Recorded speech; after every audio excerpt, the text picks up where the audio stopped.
안녕하세요. 사연에 빠지다의 DJ 민영입니다. 오늘 사연자는 남편을 생각해서라도 시댁 식구들과 문제를 일으키지 않고 애써 참아보려고 했는데 결국은 이성을 잃고 펑 터져버리고 말았다는데요. 과연 어떤 사연인지 들어보시겠습니다. 오늘도 두 가지 사연 준비되어 있어요. 끝까지 들어주실 거죠? 그럼 바로 시작할게요. 구독과 좋아요도 잊지 말고 꾹 눌러주세요. 안녕하세요. 저는 40대 여자입니다. 저는 결혼한 지 15년이 넘었어요.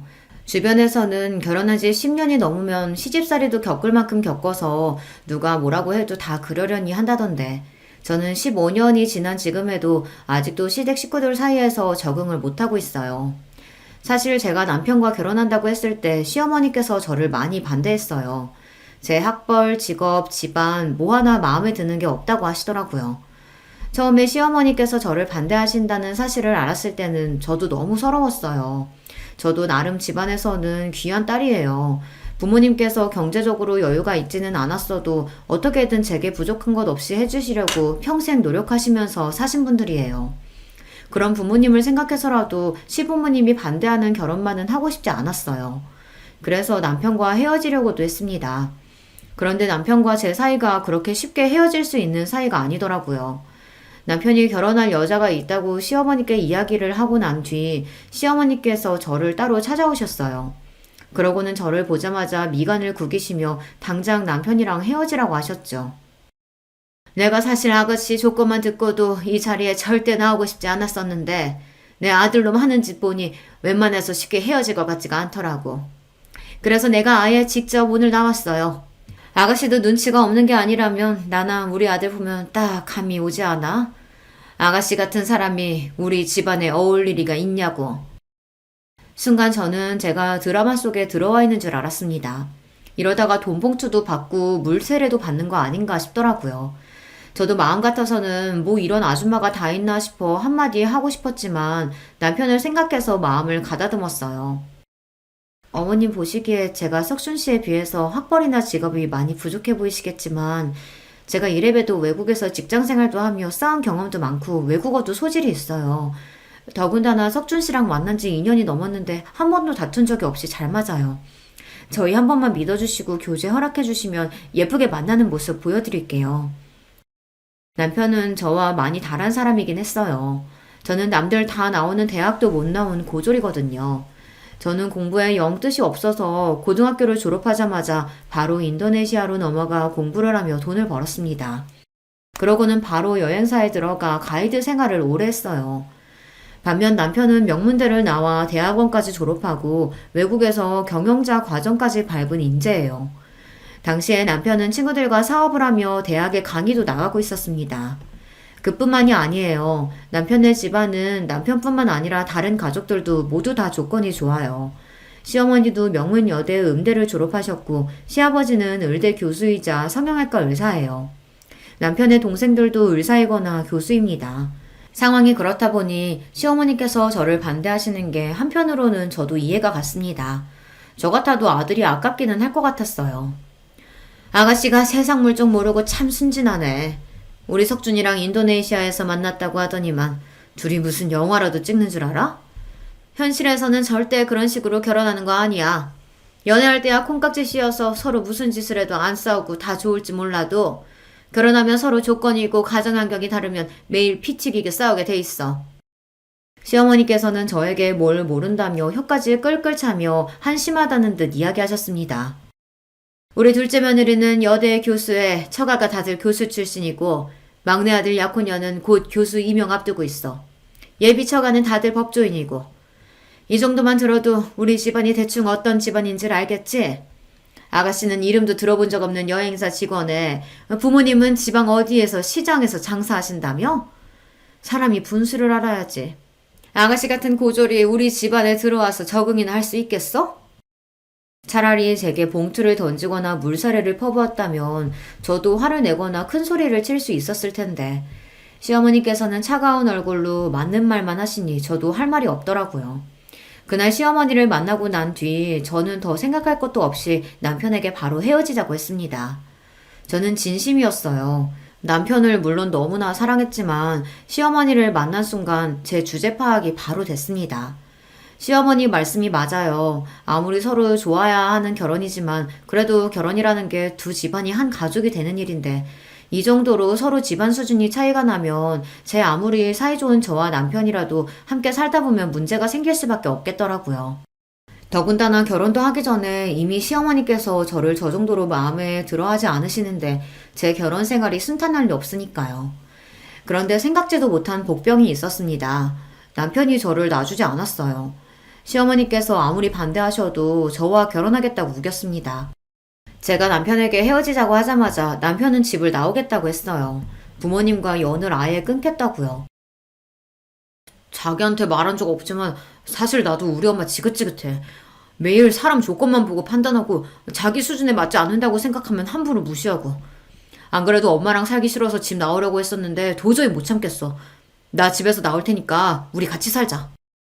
남편은 다짜고짜 집을 나올 테니 둘이 집을 구해서 같이 살자고 했습니다. 저는 남편의 무모함에 놀라 절대 안 되는 일이라고 했지만 마음속으로는 은근 좋았어요. 남편이 나를 이 정도로 사랑하는구나 확인한 것 같아서요. 그래도 저는 끝까지 버텼습니다. 아무리 그래도 그렇지 다 큰 성인이 이렇게 대책도 없이 집부터 나오겠다고 하면 어떡해. 난 남자 부모님이 반대하는 결혼은 절대 안 할 거니까 이런 짓 해도 소용없어. 나 석준 씨랑 헤어질 거야. 지금이야 우리가 서로 좋아서 제대로 된 생각을 못해서 그렇지 석준 씨 어머님 말씀이 맞아. 우린 애초에 어울리지 않아. 결혼해도 행복할 리가 없어. 앞으로의 미래가 뻔하다는 말 저도 싫어하는데 그 순간엔 확신이 들었습니다. 저와 남편이 이렇게 대책 없이 결혼하게 되면 행복할 리 없었어요. 그런데 인생이라는 게 참 제 마음대로 되는 게 아니더군요. 운명인지 하늘의 장난인지 남편과 헤어지겠다고 한 지 며칠 되지 않아 임신 사실을 알게 됐어요. 제가 남편의 아이를 가지게 된 거예요. 그런 식으로 남편과 다시 만나고 싶진 않았지만 어쩔 수 없었습니다. 어른들의 이기심 때문에 남편과 저의 사랑으로 생긴 아이까지 힘들게 만들 수는 없었으니까요. 그렇게 저와 남편은 뱃속의 아이 덕분에 결혼하게 됐습니다. 물론 임신 사실을 남편에게 알리고 시어머니께서 알게 되신 이후에도 평탄하지는 않았습니다. 임신? 내가 어른으로서 알아듣게 결혼은 절대 안 된다고 그렇게 이야기했는데도 감히 이런 짓을 벌여?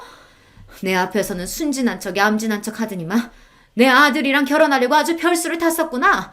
처음 박혀서 원. 이래서 가정교육이 중요한 거라니까. 시장에서 장사 안 하는 양반들이 얘한테 뭘 가르쳤겠어?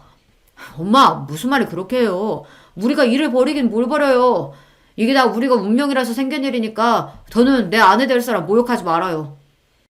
남편은 무슨 일이 있어도 저와 결혼할 생각이니 더는 반대하지 말라고 단호하게 말했습니다.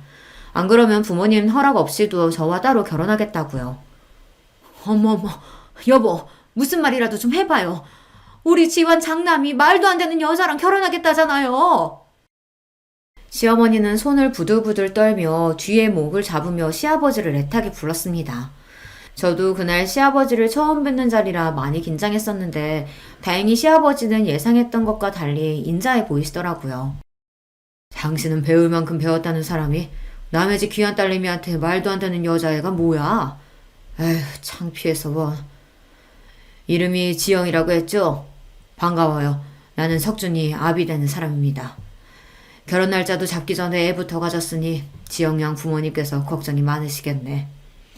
석준이 네가 빠른 시일 내로 지영 양이랑 상의해서 상견례 날짜부터 잡아라.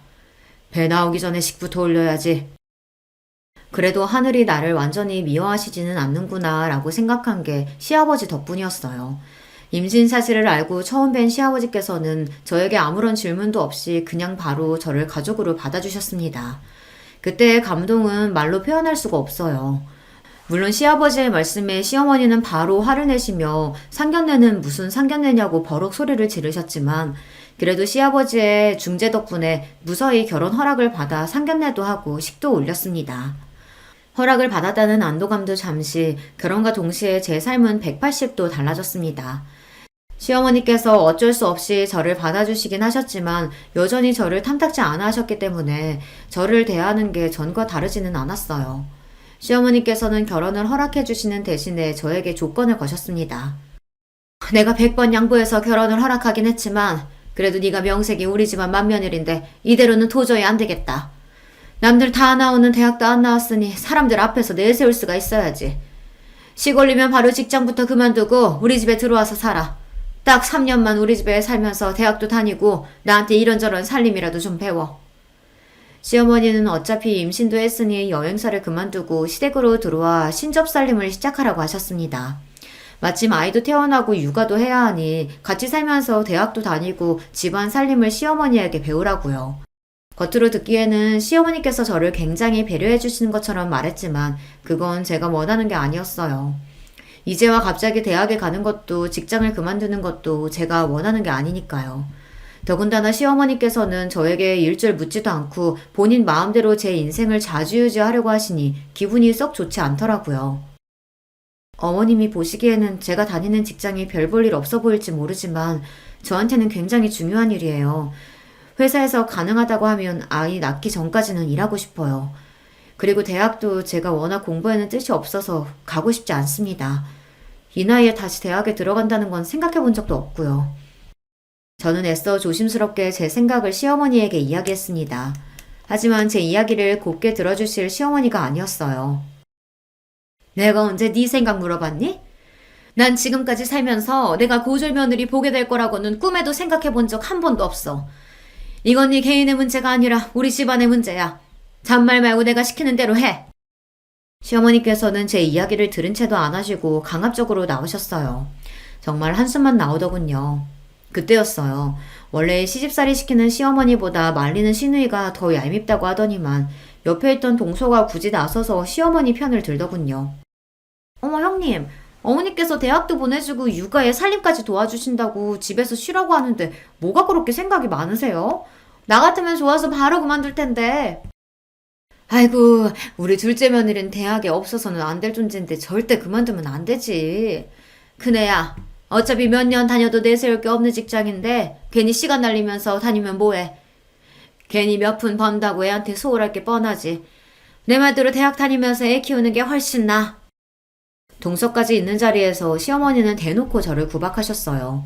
제가 무슨 말만 해도 괜한 소리 하지 말고 당신이 시키는 대로 무조건 하라고 하셨죠.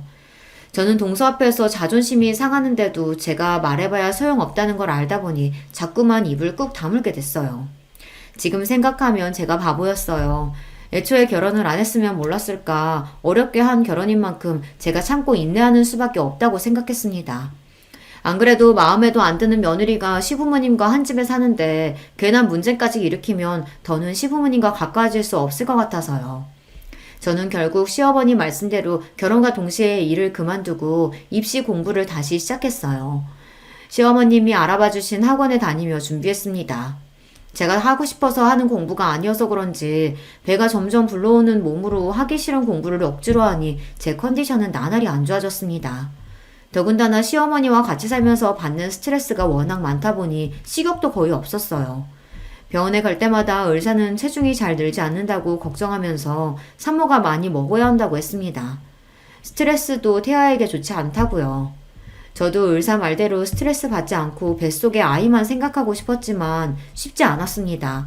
아침에 눈만 뜨면 시어머니께서 이거 해라 저거 해라 잔소리를 하셨고 틈만 나면 동서와 비교하면서 혀를 찼습니다. 한 번은 그런 적이 있어요. 시어머니 생신이 다가와서 친정어머니께서 떡을 보내주셨는데요. 동네에서 제일 유명한 떡집에서 금방 한 떡을 바로 냉동 포장해 동서와 나눠 먹으라고 2박스나 보내셨죠. 저는 새벽부터 일어나 시어머니 생신상을 차려드리면서 친정어머니께서 보낸 떡을 한 접시 같이 냈습니다. 맛이라도 보시라고요. 그런데 떡을 보자마자 시어머니께서 눈살을 찌푸리셨습니다.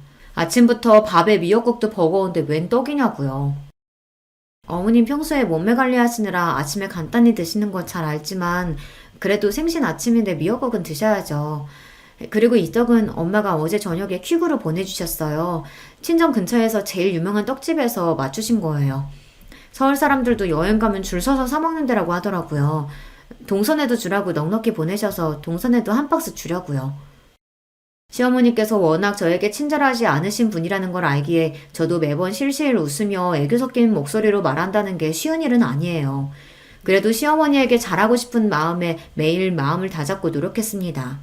하지만 역시나 시어머니는 제 마음을 몰라주셨어요.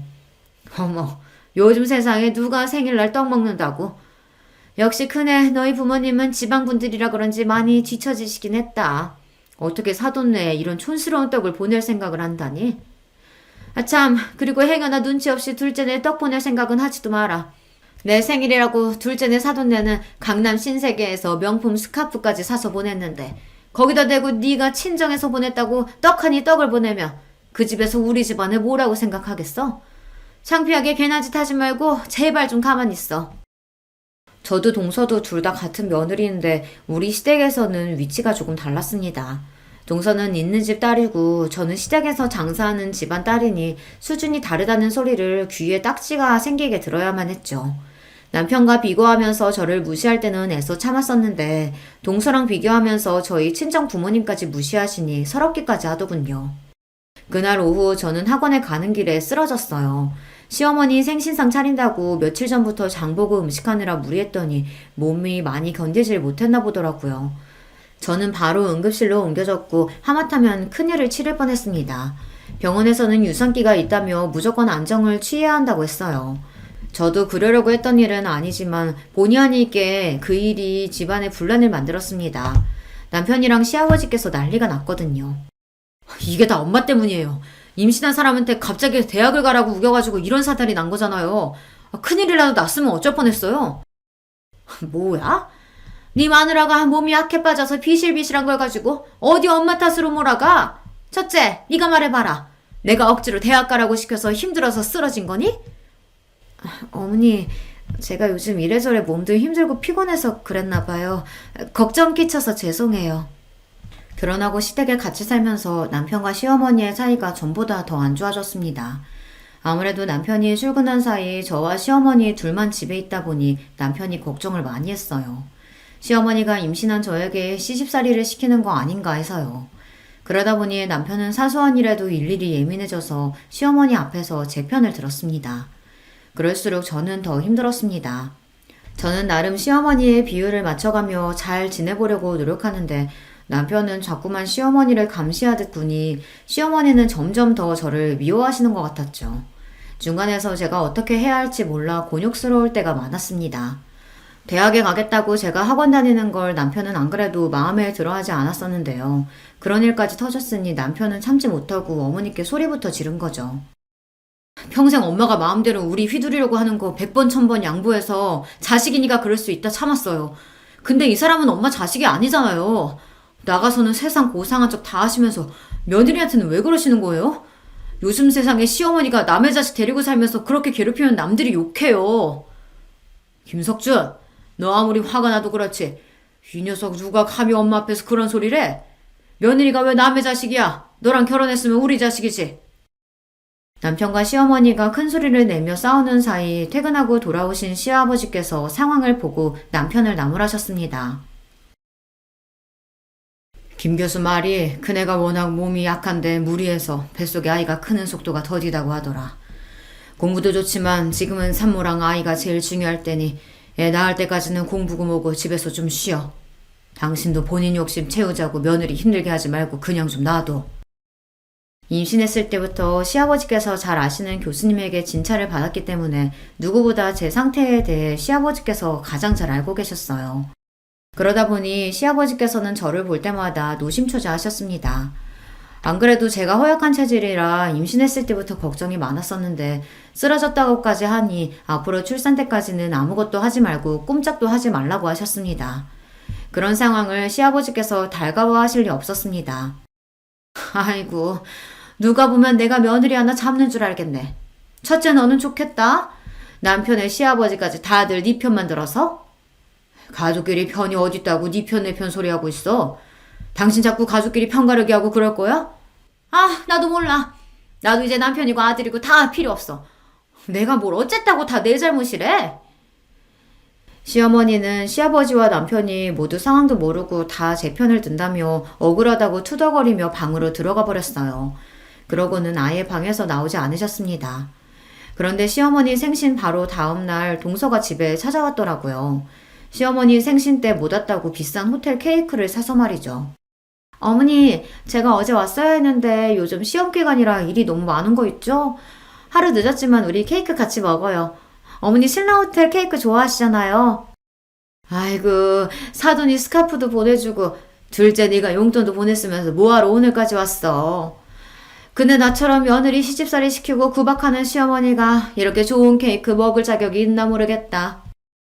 평소 시어머니께서 저에게 냉랭하게 구실 땐 원래 성격이 냉랭하신 분인가 싶다가도 동서를 대하는 걸 보면 전혀 그렇지 않았어요. 사람을 대놓고 차별하는 것도 아니고 시어머니는 동서에게는 굉장히 자상하고 따뜻하셨거든요.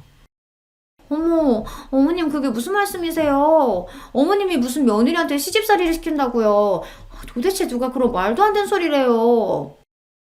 시어머니는 이때다 싶으셨는지 동서에게 어제 있었던 일들을 하소연하듯 토로하셨습니다. 제가 옆에 있는데도 말이죠. 아들 키워봐야 다 소용없다더니만 장가 가니까 아들놈이 자기 마누라 편 만드는 거 있지? 둘째 너는 절대 자식 낳지 말고 그냥 네 인생 살아. 내가 아주 다 늙어서 서러워 죽겠다. 시어머니께서 저더러 들으라는 식으로 연신 어제 일을 이야기하시며 비아냥거리시는데 저로서는 할 말이 없더군요. 제가 같이 있어봐야 좋은 소리 못 들을 것 같아 저는 자리를 피해 주방에 있었습니다. 시어머니와 동서 사이에 껴봐야 좋을 게 없으니까요. 그런데 굳이 주방까지 따라온 동서가 안 해도 될 말을 하더군요. 형님도 참 대단하세요. 어떻게 쓰러져도 어머니 생신날 떡하니 쓰러져요. 그 덕에 아버님께서 형님 편만 들어주셨다면서요? 역시 외국에서 가이드 하면서 산전수전 다 겪으셨다더니 대단하긴 하네요. 동서, 그게 무슨 뜻이야? 설마 내가 지금 일부러 쓰러지기라도 했다는 거야? 동서가 말하는 뉘앙스가 아무래도 거슬려서 저는 서울거지를 하다 말고 정색했습니다. 그런데도 동서는 당황한 기색조차 없더군요. 앞뒤 정황이 아무래도 이상하잖아요. 일도 그만두고 집에서 팽팽 놀면서 도대체 쓰러지긴 왜 쓰러져요? 연신 학원 다니기 싫다고 하더니만 가기 싫어서 일부러 쓰러진 거 아니에요? 동서가 뭘 한다고 이래? 그래, 뭐 나도 솔직히 학원 다니기 싫었어. 그렇다고 그런 집까지 버릴 정도로 나 영악한 사람 아니거든? 동서야말로 엄연히 내가 손윗사람인데 왜 자꾸 버릇없이 덤비고 그래? 시어머니한테 구박 맞은 것도 짜증나 죽겠는데 동서까지 저를 무시하니 참을 수가 없더군요. 와, 어머니 앞에서는 찍소리도 못 하시더니만. 형님 성격 보통이 아니시네요. 손윗동서라고 지금 저더러 형님 대접해달라는 거예요? 하긴 이 험난한 사회에서 고졸로 버티며 산다는 게 쉬운 일이 아닌데 악착같이 버티면서 아주버님 같은 분까지 꼬신 걸 보면 보통일 리가 없죠. 거실에 시어머니도 계시니 저도 웬만하면 참으려고 했습니다. 그런데 저도 사람인지라 동서가 얄미운 입으로 고조를 어쩌고 하는데 도저히 참을 수가 없더군요. 안 그래도 몸도 안 좋아서 예민한 와중에 동서가 자꾸만 사람을 건드리니 저도 모르게 욱했습니다. 동서, 명색이 교수라는 사람이 왜 이래? 할 말 못할 말 구분도 못해? 그네 너 지금 내 앞에서 뭐 하는 거니? 어디 할 짓이 없어서 아래 동서한테 소리를 질러? 너희 친정에서 그렇게 가르쳤니? 제가 아둔했습니다. 시어머니든 동서든 그 집에 제 편이 없다는 것 정도야 충분히 알고 있었으면서 제가 참지 못하고 욕먹기 딱 좋은 짓을 하고야 말았어요. 그 자리에서 시어머니에게 못해도 30분 동안 내내 구방을 당했습니다. 네가 밉다 하니까 아주 이제 미운지만 골라서 하는구나. 네가 뭐가 잘났다고 감히 형님 흉내내면서 둘째를 잡기를. 지금 당장 둘째한테 사과하지 못해? 애초에 시어머니는 제 이야기를 들어줄 생각 따위 없다는 사실을 알다 보니 저도 입을 꾹 다물어 버렸습니다. 순간 서러움이 북받쳐 눈에 눈물이 가득 고였지만 울지 않기 위해 꾹 참았습니다. 시어머니는 동서에게 당장 사과하라고 다그치셨지만 저는 동서에게 사과할 생각이 전혀 없었어요. 어머님 아니에요. 저는 형님 걱정돼서 이야기한 건데 형님은 기분이 좀 상하셨나 봐요. 제가 죄송해요 형님. 다시는 형님 일에 간섭 안 할게요. 원래 많이 배우고 똑똑한 것들은 다 저런 거예요. 동서는 시어머니의 등장과 함께 금세 표정을 바꾸더니만 실실 웃으며 자기가 잘못했다고 하더군요. 그 순간 저는 확실히 알았습니다. 시댁에서의 저의 위치가 어느 정도인지 말이죠. 시어머니는 제가 아이를 가지는 바람에 어쩔 수 없이 남편과 결혼시켰지만 저를 며느리로 인정할 생각이 없으셨어요. 처음부터 저를 무시하고 하대하면서 그 순간을 즐길 생각으로 저를 곁에 두고 괴롭히신 거죠. 제가 어떤 노력을 한들 시어머니에게 며느리로서 인정받는 날은 오지 않을 거라는 걸 저는 알고 있었습니다. 시어머니에게 벗어나려면 제가 남편과 이혼을 해야 하는데 그럴 수는 없으니 제가 참고 사는 수밖에 없었죠.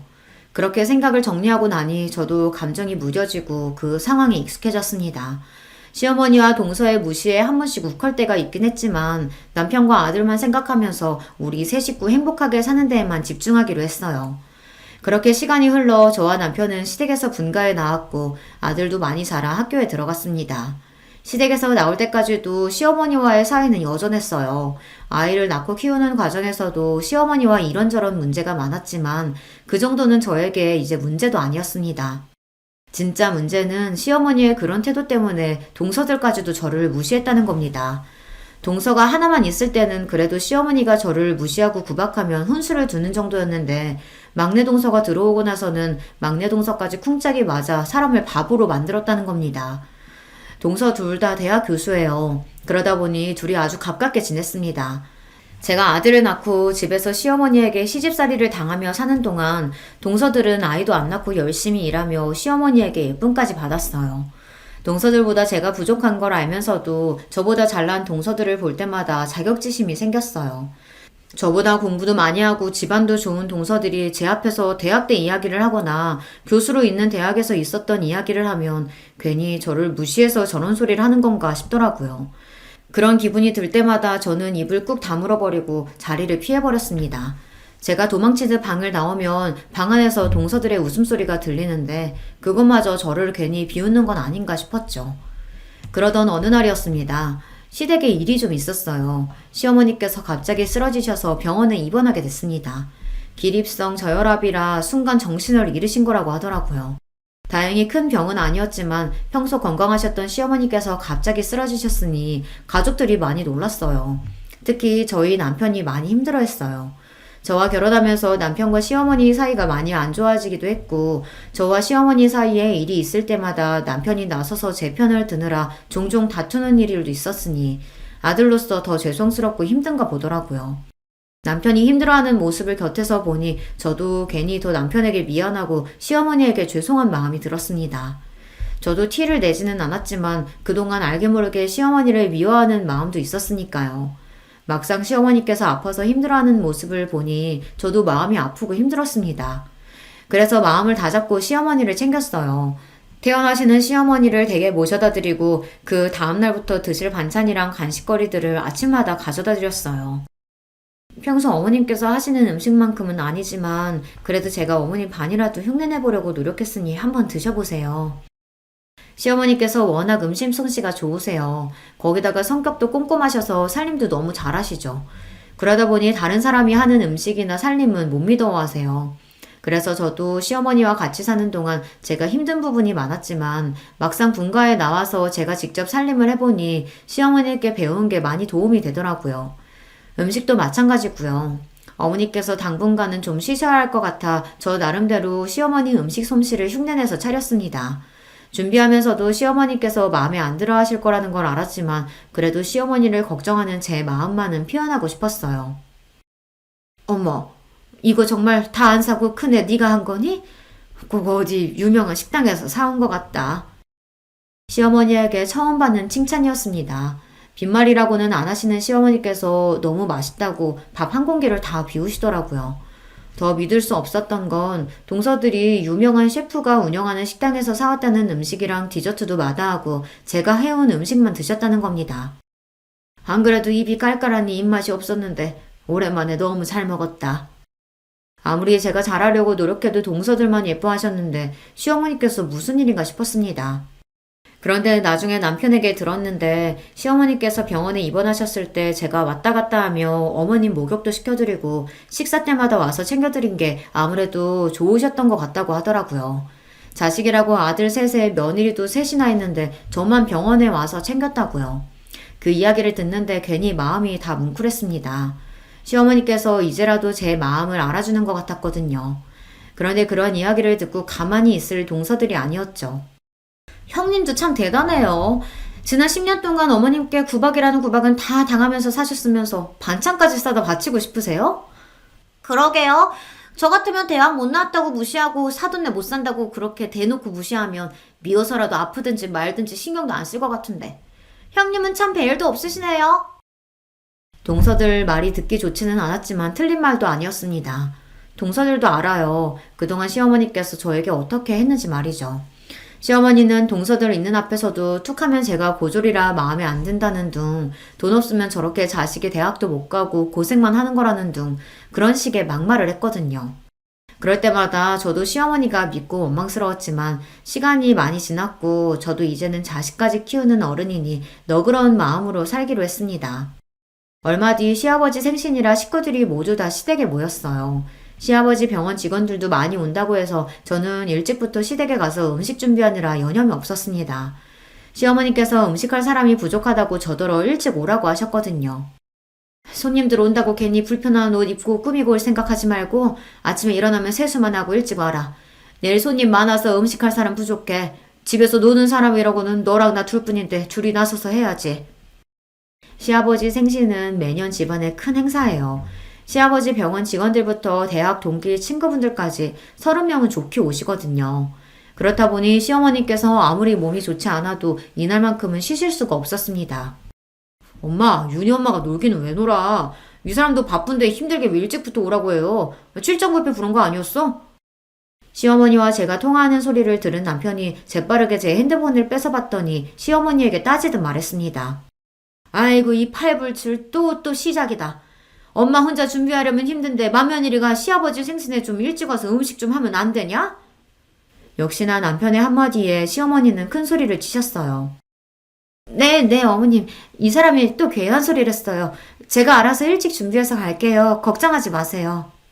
행여나 또 남편과 시어머니가 싸우기라도 할까 제가 얼른 전화를 받아 내일 일찍 가겠다고 말했습니다. 시어머니께서 몸이 많이 안 좋아지면서 그래도 전보단 저에게 많이 의지하고 편하게 대해주셔 조금이나마 가까워진 것 같았는데 그러나 중에 남편이 싫은 소리 한 번 했다가 행여나 공든탑이 무너질까 저는 안절부절 못했습니다. 그러다 보니 시아버지 생신이 더 신경 쓰였어요. 이왕 하는 거 확실히 해서 이번 기회로 시어머니와 더 가까워지자 싶었거든요. 저는 시아버지 생신날 일찍 시댁에 도착해 시어머니를 도와 음식 준비와 꽃장식을 했어요.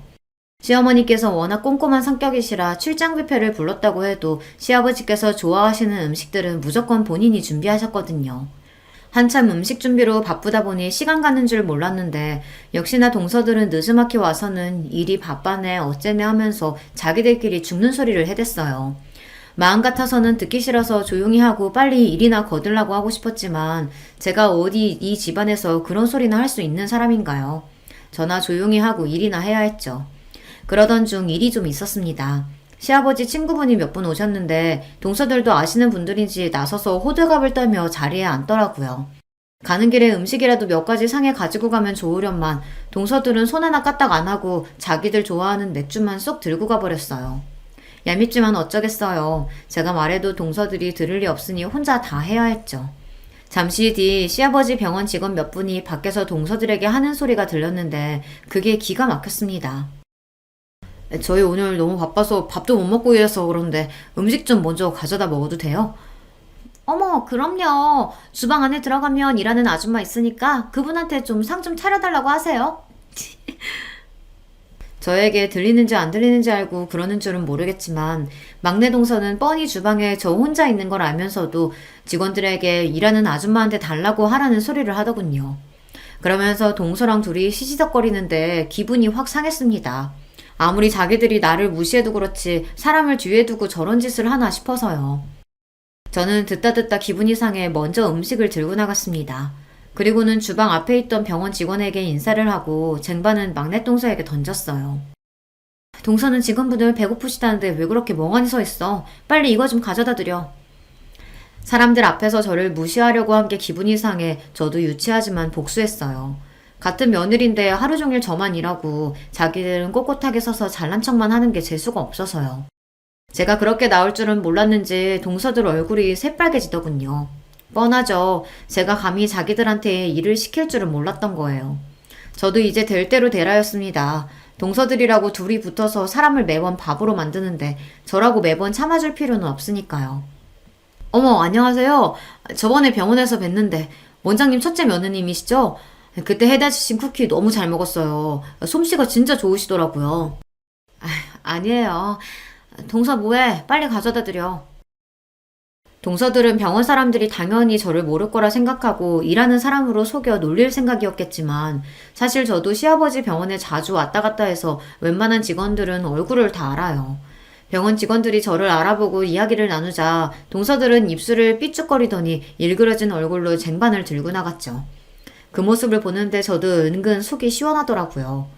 그런데 잠시 후 생각지도 못한 일이 있었습니다. 조금 전 일로 동서들이 배알이 잔뜩 꼬였는지 주방으로 들어온 동서들이 작정하고 저에게 재수없는 짓거리를 해댔어요. 손님들이 거의 다 도착해서 바쁘게 쟁반을 담고 있는 제 옆에서 둘이 영어로 중얼거리더라고요. 처음엔 또 뭐 하는 짓인가 하고 넘겼는데 들으면 들을수록 기분이 이상했습니다. 저를 향해 뭐라고 떠들기 시작하더니만 자기들끼리 킥킥거리며 웃더라고요. 그 모습에 저는 너무 황당해서 동서들에게 지금 뭐 하는 거냐고 물었어요. 그러자 동서가 저를 향해 비웃듯 입술을 실룩거리더라고요. 아, 맞다. 형님은 영어 전혀 모르죠? 저랑 동서가 둘 다 유학하다 보니까 둘이 있을 땐 영어가 편해서요. 우리도 모르게 영어로 얘기했네요. 뭐 어때요? 어차피 형님은 한국말로 해도 못 알아들을 얘긴데. 동서들은 원래 자기들끼리는 영어로 대화하는 게 편하다고 하며 저더러 못 알아듣는다고 대놓고 사람을 비웃더군요. 순간 저는 얼굴이 붉어지다 못해 금방이라도 터질 것처럼 뜨거웠어요. 다른 건 몰라도 제가 고졸이라 사람들보다 못 배웠다고 무시하는 건 제가 받아칠 말이 없었거든요. 저는 순간 감정이 몰아치며 금방이라도 눈물이 왈칵 쏟아질 것 같아 그 자리에 도저히 있을 수가 없었습니다. 화장실에 간다고 대충 둘러대고 서둘러 주방을 나와버렸어요. 그러고는 혹여나 엉망이 된 얼굴을 누구에게 들키기라도 할까봐 얼른 2층으로 올라왔습니다. 분가하기 전에 저와 남편이 쓰던 방에 들어와 있었어요. 그런데 그때 밖에서 인긴척이 나더니 누군가 방문을 열었습니다. 저는 얼른 눈을 비비고 자리에서 벌떡 일어났어요. 문을 열고 들어온 사람은 다름 아닌 시아버지였습니다. 시아버지는 방에 덩그러니 혼자 있는 저를 보고 놀라서 걱정스러운 얼굴로 다가오셨습니다. 첫째야, 너 혼자 여기서 뭐하고 있어? 시아버지의 인자한 목소리에 애써 붙잡고 있던 마음이 우르르 무너지는 것 같았어요. 저도 모르게 참고 있던 눈물이 쏟아지고 말았습니다. 아버님, 저 진짜 죽고 싶어요. 너무 화나고 억울해서 도저히 이대로는 못 있겠어요. 남편 앞에서도 흘려본 적 없는 눈물을 시아버지 앞에서 흘리고 말았어요. 그것도 거의 오열을 하면서요. 제 갑작스러운 행동에 당황한 시아버지는 도대체 무슨 일이 있었던 거냐고 물으셨습니다. 저는 그제야 정신을 차리고 아니라고 괜찮다고 애써 눈물을 감춰보려고 했지만 이미 소용이 없었어요. 시아버지는 왜 그런 건지 지금 당장 이야기하라고 하셨습니다. 네가 웬만한 일로 이러래야? 뭐가 그렇게 서럽고 억울해서 그래? 얘 괜찮으니까 얼른 얘기해봐. 내가 다 해결해 줄게. 저는 당황해서 우물쭈물하다 결국은 그동안 있었던 일을 다 이야기했습니다. 동서들이 저를 만날 때마다 얼마나 무시했는지 말이죠. 시아버지께서는 가만히 제 이야기만 듣고 계셨어요. 그러고는 아무 말 없이 제 등을 토닥여 주시더니 바로 남편에게 연락해서 저를 데리고 가라고 하셨습니다. 저는 어리둥절한 상태로 남편과 집에 돌아왔어요. 그런데 다음날 아침 말도 안 되는 일이 제 눈앞에 벌어졌습니다. 아들을 등교시키고 집에 돌아왔는데 동서 둘이 우리 집 현관 앞에 서 있더라고요. 저는 동서들 얼굴을 보자마자 기분이 상해 쳐다보지도 않고 집 안으로 들어가려고 했습니다. 그러자 동서가 제 손을 덥석 잡더니 따라 들어오더라고요. 저는 놀라서 지금 뭐 하는 거냐고 소리쳤어요. 그런데 그때 우물쭈물하고 있던 동서들이 갑자기 바닥에 무릎을 꿇고 앉더라고요. 저희가 생각이 짧았어요. 저희는 그냥 형님이랑 허물없이 지내고 싶어서 그런 건데 형님이 그렇게 힘들어하신지는 생각도 못했어요. 저는 순간 어안이 벙벙해서 도대체 이게 무슨 일인가 싶었습니다. 맞아요, 형님. 저희는 그냥 형님이랑 친하게 지내고 싶어서 그런 건데 기분 나쁘셨다면 너무 죄송해요. 제발 저희 용서하시고 아버님께 우리 다 풀고 화해했다고 잘 좀 말씀드려주세요. 막내 동서가 아버님까지 운운하며 이야기를 하는 거 보니 아무래도 아버님께 혼났다 보다 싶었죠. 알고 보니 어젯밤 시아버지께서 저를 집에 보내고 나서 동서들을 불러 아주 호통을 치셨나 봐요. 너희들이 그깟 대학 좀 나오고 외국물 좀 먹었다고 대단한 줄 아나 본데 나는 절대 그렇게 생각 안 한다. 너희야 운 좋게 부모 잘 만나서 부모님이 다 알아서 뒷바라지 해줬지만 그네는 너희랑 달라. 혼자 힘으로 그 먼 외국 땅까지 가서 돈 벌고 자리 잡은 애라고.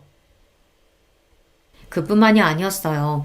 원래 둘째 아들에게 원장 자리를 넘겨주신다고 하셨던 아버님께서 말을 바꾸셨대요. 그동안 너희가 몰라서 그렇지. 우리 병원에 동남아 손님들 몰고 온 건 다 큰애 덕분이다. 나는 생각도 못하고 있었는데 그네 아는 여행사 대표가 성형에 관심 있는 동남아 큰손을 몇 명을 소개해준 줄 알아? 그 연줄로 올해 최고 매출 찍은 거라고. 거기다가 큰애가 통역까지 다 해줬다. 내가 그래서 얼마나 덕을 많이 받는데? 너희 큰애가 인도네시아 말해도 얼마나 멋있는 줄 아냐? 그깟 남들 다 아는 영어 좀 한다고 뻐기기는. 그랬습니다. 제가 몇 년 전부터 잘 아는 여회사 사장님께서 부탁하셔서 시아버지 병원을 소개했어요. 최근 동남아에서 오시는 손님 중에 한국에서 성형을 받고 싶어하는 사람들이 많다고 하더라고요. 그래서 몇 번 제가 손님들을 모시고 시아버지 병원에 가서 통역도 해드렸죠. 그 이후 소문이 좋게 나서 외국인 손님이 대폭 늘었어요. 그 일로 시아버지께서 저에게 매우 고마워하셨습니다. 목동이가 굴러왔다고요. 아버님, 형님 말만 들으시고 저희 오해하신 것 같은데 저희 형님 무시한 거 아니에요. 저희는 그냥 형님이랑 허물없이 지내려다가. 뭐? 허물없이? 두 번만 허물없이 지냈다가 아주 이제 동사들끼리 욕도 하겠다. 나도 지난 10년 동안 너희 며느리 셋 다 지켜봤어. 너희들이 아무리 학벌이 좋고 직업이 좋다고 해도 남편 챙기고 집안일 챙기는 면에서는 그네 발톱에 때만도 못해. 그런 것들이 어디서 잘난 척이야? 앞으로 병원 일은 큰애랑 큰며느리한테 맡길 테니까 그런 줄 알아. 의사인 둘째 서방님이 당연히 병원을 물려받을 줄 알았는데 시아버지의 생각은 달랐습니다. 병원을 운영하는 일에 있어서는 저나 남편이 훨씬 더 나을 것 같다고 저희에게 물려주시겠다고 했어요. 아버님, 그게 말이 돼요? 아주버님이랑 형님은 둘 다 의사도 아니고 병원 일은 조금도 모르는데 병원을 맡긴다뇨. 그럼요. 아버님, 그건 누가 봐도 아니죠. 둘째 아주버님이 병원을 위해 얼마나 열심히 일하시는데요. 병원도 엄연히 사업이야. 의사야 병원에 차고 넘치는데 병원 운영은 사업가가 맡아서 하는 거지 뭐. 아버님께서 워낙 완강하게 나오시니 동서들은 어쩔 줄 몰라 하며 시아버지 앞에 머리를 조아렸습니다.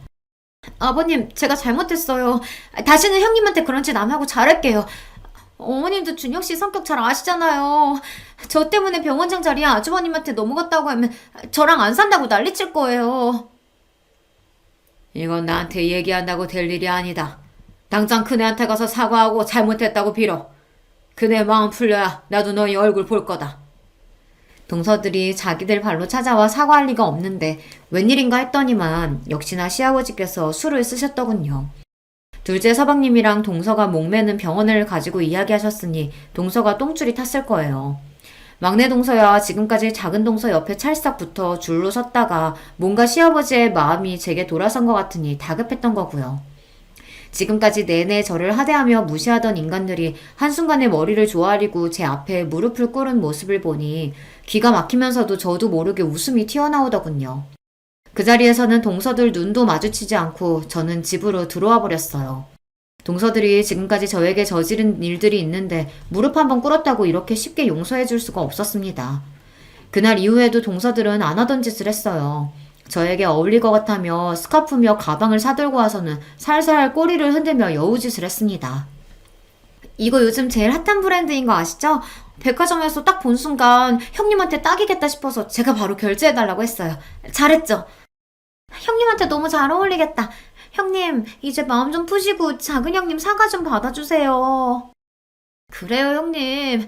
제가 공부만 하느라 세상 물정이라고는 몰라서 그런 거니까 조금만 너그럽게 이해해주세요. 그리고 아주버님은 지금 하시는 사업도 잘 되시는데 굳이 병원 일까지 하실 필요 없잖아요. 그런 일은 그냥 저희한테 맡기세요. 동서들의 속이 뻔히 다 보였습니다. 시아버지께서 완강하시니 대충 저에게 사과하고 넘어갈 생각이었죠. 사업 잘 되니까 이럴 때 다른 사업도 해보는 거지 뭐. 나도 병원에 몇 번 손님 소개하면서 왔다 갔다 하다 보니까 은근 재밌더라고. 이 김에 그냥 나랑 남편이 본격적으로 맡아서 병원 운영해보는 것도 나쁘지 않을 것 같아.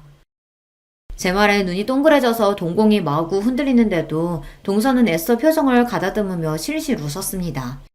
마음 같아서는 저에게 소리를 버럭 지르고 싶겠지만 꾹 참고 있는 게 보였어요. 그 이후로도 내내 동서들은 틈만 나면 찾아와 저에게 온갖 아부와 선물 공세를 했습니다. 저는 그냥 이 상황을 즐기고 있어요. 사실 저나 남편이나 병원 운영에 딱히 관심은 없어요.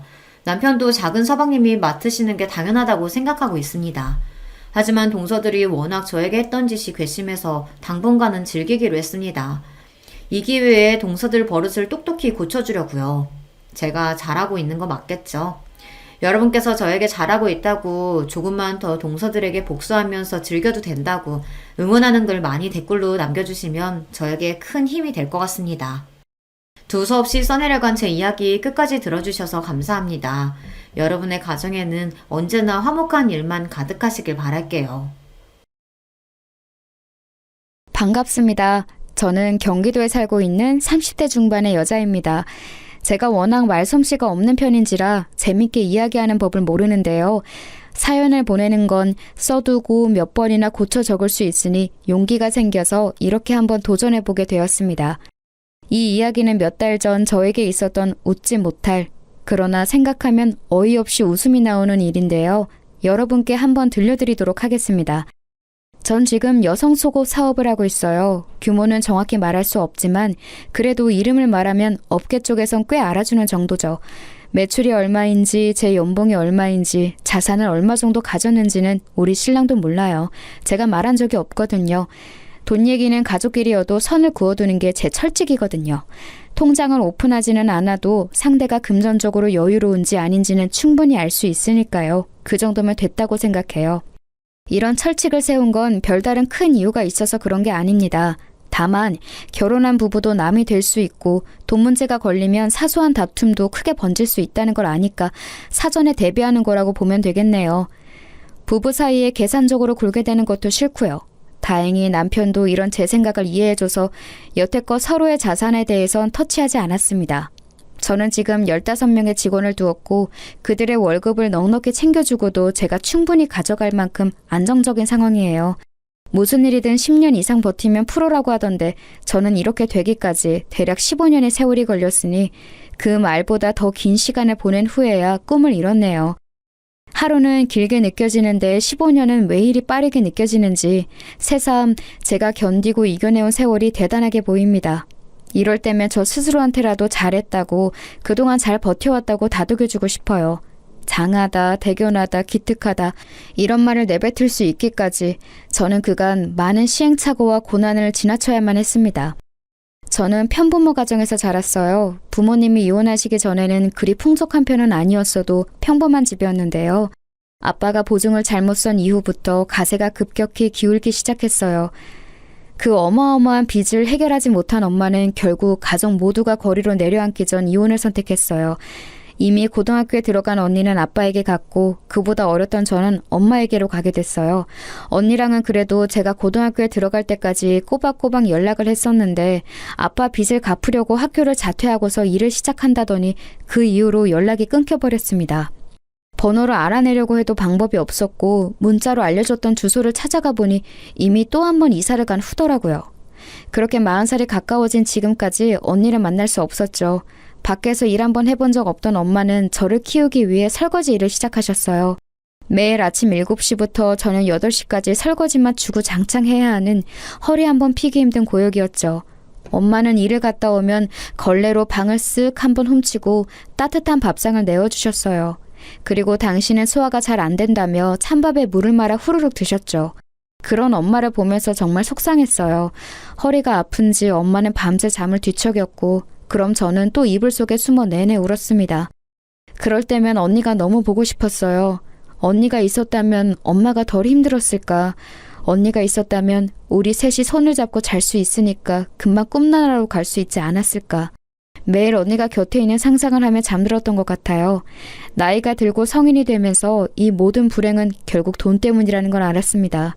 우리 가족이 헤어져야 했던 것도, 언니가 연락을 끊고 떠난 것도, 엄마가 매일 밤마다 끙끙 앓는 것도 전부 바로 그 망할 돈 때문이었다는 걸요. 저는 무작정 돈을 벌기로 했습니다. 어디에 쓸지, 뭐에 필요한지는 중요치 않았어요. 무조건 많은 돈을 벌여야겠다는 게 유일한 목표였죠. 하지만 워낙 없이 자란 탓에 어떻게 해야 돈이 모이는지 몰랐어요. 분명한 건 엄마처럼 저렇게 정직한 일, 또 누구나 할 수 있는 일을 하면 계획처럼 금방 돈을 모을 수 없다는 거였습니다.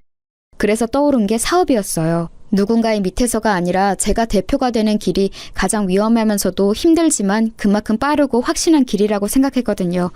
무슨 분야가 좋을까, 어떤 계통이 내게 맞을까 고민하다가 찾은 게 바로 속옷 사업이었습니다. 15년 전까지만 해도 여성의 속옷은 그리 발달하지 않은 상태였거든요. 구체적으로 밝힐 수는 없지만 제가 목표한 속옷이 컨셉을 위해서 직접 발로 뛰며 시안을 정하고 제작에 돌입했습니다.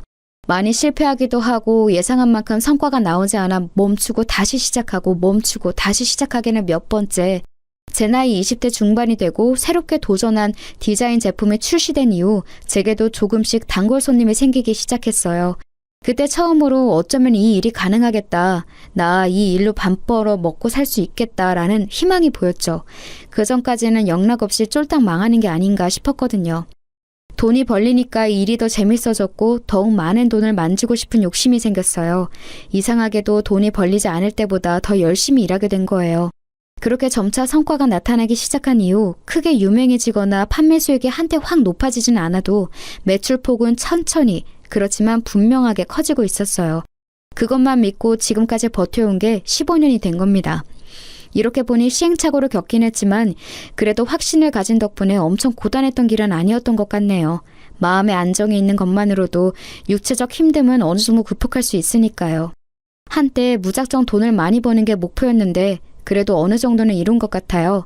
이렇게 지금의 자리에 올라 엄마께 집을 사드리고 결혼 자금으로 넉넉히 모아두었거든요. 사실 결혼 자금이라고 하기엔 전 딱히 결혼 생각이 없었기에 그냥 저축하는 것이나 마찬가지였어요. 남들이 다 하니까 엄마가 하라고 하니까 준비했던 것뿐이지 저에게 결혼과 비혼 중에 선택하라고 한다면 비혼이었거든요. 지금 와서 생각해보니 딱히 특별하거나 심각한 이유가 있던 건 아니었고 아마도 일이 바쁘니 결혼과 출산, 육아로 제 시간을 뺏기기 싫었던 것 같아요. 제가 대표인데 자리를 비우는 건 말도 안 된다고 생각했거든요. 안정적인 자리에 안주하지 말고 직원들과 함께 더 나은 좋은 꿈을 향해 쉴 틈 없이 나아가는 게 사업가로서의 제 목표였으니까요. 그렇지만 다짐은 다짐일 뿐 친구들에게 나 결혼 안 할 거야 라고 공개 선언한 지 1년 후 30대가 되고서 저는 마치 거짓말처럼 결혼을 하게 됐습니다. 남자친구와 연애한 지 6개월 만에 날짜를 잡고 식을 올리게 됐거든요. 그야말로 속전속결이었어요. 이런 말도 안 되는 일정은 남자친구와 제가 오래된 선후배 사이였기에 가능했던 일이었습니다. 사실 남자친구는 제 고등학교 후배로 같은 동아리 출신이었어요. 그때 당시엔 집도 가깝고 성격도 잘 맞아서 친한 누나 동생으로 가깝게 지내다가 제가 학교를 졸업하면서 한동안 연락이 끊겼는데요. 운명처럼 성인이 돼서 다시 만나게 된 겁니다. 반가움에 자주 만나게 되고 그러다 보니 정이 생기고 감정이 생겨서 연인으로 발전하게 되었죠. 남자친구는 남자답고 듬직한 편이에요. 저보다 1살 어리지만 본받을 점도 많고 어른스러워서 믿음이 갔어요. 그저 그런 사람이 아니라 훌륭한 인품을 가진 사람이란 걸 확신하기 때문에 결혼까지 한 번에 쭉 나아갈 수 있었던 것 같아요. 지금까지도 곁에서 볼 때 당시에 제 확신이 틀리지 않았다고 생각해요. 어찌됐든 남편이 된 그 사람은 제가 속옷 사업을 하는 것만 알고 구체적인 건 모릅니다. 남편한테 일 얘기하는 거 안 좋아하기도 하고 수익 얘기가 나오면 그냥 대충 얼버무리곤 했죠. 결혼할 때도 딱 반씩 준비해서 집과 혼수를 장만하고 생활비는 매달 초 각자 정해진 금액을 공동 통장에 넣어두고서 생활하니 딱히 벌이를 밝힐 필요가 없더라고요. 제가 이런 신념을 가지게 된 게 어릴 때 부모님의 이혼과 언니와의 이별 때문에 그런 것 같다고 남편에게 솔직히 말해주었습니다. 그러자 남편도 이런 저를 이해해 주더라고요. 시댁에도 제 직업만 이야기하고 경제적인 문제는 오픈하지 않겠다고 해줬어요. 그렇게 우리는 서로를 알아가고 이해하고 받아들이면서 부부가 되어갔습니다. 남편의 가족은 시부모님, 남동생 이렇게 4사람이었어요. 처음 만날 당시 남편 동생은 저희보다 먼저 연애를 했고 시댁 행사 때마다 커플끼리 함께 참여해왔다고 하더라고요. 곧 결혼할 계획이라고도 했고요. 그런데 어쩌다 보니 저희가 더 먼저 하게 된 거예요. 원래 먼저 얘기가 나왔는데 남편과 제가 급하게 날짜를 잡고 해버리는 바람에 뒤로 밀려난 것 같더라고요. 상황을 알게 된 후 미안한 마음이 들어서 시부모님께 지금 이렇게 진행해도 괜찮겠냐고 여쭤봤어요. 그러자 시아버님 말씀으로는 그쪽은 결혼 준비가 안 돼 있어서 어차피 미뤄야 했다고 하셨거든요. 그래서 저도 어느 정도 마음 놓고 서방님한테 죄송하다고 우선 말로 사과드렸어요. 서방님은 점잖고 과묵한 양반 같은 타입이라 정중히 괜찮다고 답해주었죠. 그런데 나중에서야 듣게 된 게 결혼이 미뤄진 것에 대해서 그 동생 여자친구분, 그러니까 지금의 동서는 당시 기분이 굉장히 안 좋았다고 하더라고요. 저희 부부 때문에 본인들 결혼이 미뤄졌다고 제 결혼식에 있던 시댁 친척들한테 이야기하고 다녔대요. 꼭 그 해 하고 싶었는데 못해서 김이 샜다는 둥, 제가 가로챘다는 둥, 뭐 그런 식으로 말하고 다녔더라고요. 그렇게 생각했다면 미안하긴 한데요. 서방님네는 어차피 금전적으로도 조금 더 여유가 필요했고 당시 저희가 먼저 하는 것에 대해서도 양해를 충분히 구했다고 생각해서 좀 당황스럽긴 하더라고요. 남편도 왜 그렇게 말하는지 이유를 모르겠다고 했고요. 어머님 말씀처럼 곧바로 할 수 없을 정도의 상황이었던 거죠. 그 얘기를 들었을 때부터 제 마음속엔 동서에 대한 작은 반감이 생겼습니다. 아다르고 어다르다고 속상한 마음을 그런 식으로 이야기한 게 제 입장에선 좀 이해가 안 가서요. 그쪽은 가족 모임 때마다 꼬박꼬박 참석하는 편이니 얼굴 안 볼 사이도 아닌데 말이죠. 그래서 당시 결혼 후에 동서를 다시 만나게 됐을 때 최대한 웃으면서 말을 했어요. 아직 식은 안 올렸지만 동서라고 불러도 되죠? 우리가 먼저 식 올린 것에 대해 많이 속상해하는 것 같아서 저도 마음이 좀 걸리네요. 그런 생각이 있었다면 먼저 우리한테 말해줘도 됐을 텐데 그땐 별말 없이 지나갔는데 이제 와서 자꾸 안 좋은 말이 퍼지니까 그건 또 그거 나름대로 곤란하더라고요. 제 말이 무슨 뜻인지 알죠? 곧 가족이 될 사이인데 괜히 얼굴 붉히를 만들고 싶지 않으니 서로 조심하자는 뜻으로 이렇게 말씀드려봐요. 아, 기분이 안 좋으셨구나. 그건 죄송해요. 그런데 저도 속이 오죽 답답했으면 그랬겠어요? 제가 원래 감정 상하는 걸 못 감추거든요. 이해하세요. 그리고 가족들 사이는 맞는데 아직 가족은 아니니까 최대한 남처럼 불편하게 대해주세요. 벌써부터 친척 간의 위계 질서에 시달리고 싶진 않아서. 저 싸늘한 말을 툭 던지고서 제게 눈길도 안 주고 뒤돌아서 가는데 순간 내가 뭘 잘못했나 싶어서 방금 전엔 대화를 곱씹어 보았어요. 그런데도 왜 그런지 알 수 없었어요. 저렇게 날이 선체로 말하는 이유를. 아니, 애초에 제가 무슨 악감정이 있는 건지를 모르겠더라고요. 당장 쫓아가 방금 무슨 뜻이냐고 묻고 싶었는데 거실에 어른들이 계셔서 묻지 못했어요. 그날 속이 답답해서 잠이 안 오더군요. 남편한테 얘기해볼까 했지만 이건 저랑 동서 문제 같아서 따로 말하진 않았습니다. 6개월 뒤 해가 바뀌고 서방님도 결혼을 하게 됐어요. 결혼하고 싶다고 노래를 부르면서 집도 없고 그쪽도 혼수를 해올 돈이 없다 해서 전부 다 시부모님이 도와주셨죠. 건네들으니 동선의 가족 쪽에선 애초에 무조건 돈 없다고 모든 걸 시댁에서 부담하길 바랐다고 하더라고요. 전 또 동서가 하도 돈돈거리면서 본인은 경제적으로 여유로운 것처럼 이야기하기에 좋은 배경이라도 가진 줄 알았거든요. 개인 가정사로 추하게 욕하고 싶은 마음 없지만 동서 일이라고 하니까 왠지 저도 더 예민하게 받아들여지더라고요. 그런 상황 속에서 서방님은 결혼을 하게 되었고 미우나 고우나 동서는 결국 저와 가족이 되었습니다. 동서가 결혼식을 올린 뒤 시부모님의 주도로 저희는 시댁 식구들 다 같이 여행을 가게 됐어요. 시아버님이 5년 전 다리를 다치셨는데 그 뒤로 한 번도 여행을 못 가보셨다고 하더라고요. 그래서 오랜만에 바람도 쐴 겸 1박 2일로 다 함께 여행을 가게 된 거예요. 사는 곳과 멀지는 않지만 자연 경관이 아름다운 지역이어서 저희 다 기분 좋게 떠났어요. 시부모님이 계셔서 그런지 동서와 그렇게 부딪히지도 않았습니다. 서로 말을 하지 않으면 사이가 좋았거든요. 그렇게 종일 나름 즐겁게 보내고서 저녁 식사 때 다 같이 반주를 했습니다. 그런데 동서가 기분이 한껏 좋았는지 연신 술을 들이키더라고요. 그렇게 안 생겼는데 엄청난 주당이라고 하더군요. 하도 술을 마셔대서 서방님이 말릴 정도라고 하더군요. 동서가 술을 잘 마시는 걸 가족들 아무도 몰랐던지라 다들 토끼 눈이 된 채로 바라보았습니다. 그런데 더 웃긴 건 주사가 장난이 아니더라고요. 노래방을 가자는 둥, 고스톱을 치자는 둥 아주 갖가지 유흥을 제안하면서 동네 떠들썩하게 고래고래 소리를 지르고 동서 말리느라 서방님이랑 저희 남편이 아주 진을 뺐죠. 그 모습을 보니까 한심하지만 귀여운 동생 같아서 오히려 마음이 풀리더군요. 자존심 부리고 못난 말을 해도 결국 너도 20대 후반의 철없는 여자이구나 라는 생각이 들어서요. 그렇게 숙소에 들어가고 나서 서방님은 동서 먹일 약을 사러 나가고 남편은 씻으러 욕실로 들어간 때였습니다. 방에 들어와 쉬고 있는데 갑자기 동서가 벌컥 들어오더군요. 놀라서 무슨 일이냐고 취한 것 같으니 얼른 방에 돌아가 침대에 누우라고 했습니다. 그러자 인사불성이 된 건지 뭔지 저에게 사태질을 하면서 말하더군요. 형님, 제가 형님 별로 안 좋아하는 거 알죠? 이유 알고 있어요? 전 그냥 별거 없는 허울뿐인 사람들이 싫어요. 별거 없으면서 무게 잡고 가진 거 없으면서 좋은 차 타고 형님처럼 실수 없이 허울만 그럴싸하게 꾸민 사람들이 싫다고요. 어머님한테 들었는데 형님 속옷 장사한다면서요? 그거로 몇 푼이나 번다고 그렇게 뻗대는 거예요?